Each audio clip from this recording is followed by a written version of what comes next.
এক ব্যবসায়ী জঙ্গল দিয়ে যাচ্ছিল। হঠাৎ তার নজর এক চিতার উপর পড়ে। চিতা গাছের লতার সঙ্গে জড়িয়েছিল। চিতা কান্না সুরে বলে, আমাকে সাহায্য করো, তোমার উপকার কখনো ভুলব না। ব্যবসায়ীর মায়া লাগে, সে চিতাকে মুক্ত করে। চিতা মুক্তি পেয়েই গর্জন করে বলে, আমি 2 দিন থেকে ক্ষুধার্ত, এখন তোকে খাবো। ব্যবসায়ী ভয়ে বলে, আমি তোকে সাহায্য করেছি আর তুই আমাকে খাবি? চিতা বলে, হ্যাঁ, উপকারের এটাই প্রতিদান। তখন ব্যবসায়ী বলে, চলো কোনো দ্বিতীয় কাউকে দিয়ে বিচার করাই, সে যা বলবে তাই হবে। 2 জন বিচারের জন্য অন্য কাউকে খুঁজতে থাকে। কিছু দূর যাওয়ার পর এক দরবেশকে দেখতে পায়। তখন ব্যবসায়ী দরবেশকে সব কিছু খুলে বলে, এখন আপনি ন্যায় বিচার করুন।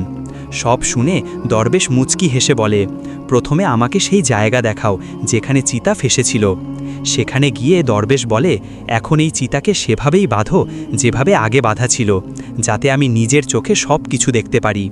আমার সামনে তাকে উদ্ধার করবে, তাহলে আমি সঠিক সিদ্ধান্ত দিতে পারবো। ব্যবসায়ী আবারও চিতাকে লতা দিয়ে বেঁধে দেয়। ব্যবসায়ী আবার তাকে মুক্ত করতে থাকে। তখনই দরবেশ বলে, দাঁড়াও, এটাই সঠিক বিচার। যখন এ বলে উপকারের প্রতিদান খারাপ, তখন এ উপকারের যোগ্য না, একে এখানেই থাকতে দাও। এটা শুনে ব্যবসায়ী দরবেশের চতুরতা বুঝতে পারে। আল্লাহর নামটি যদি ভালো লাগে তাহলে চ্যানেলটা সাবস্ক্রাইব করবেন।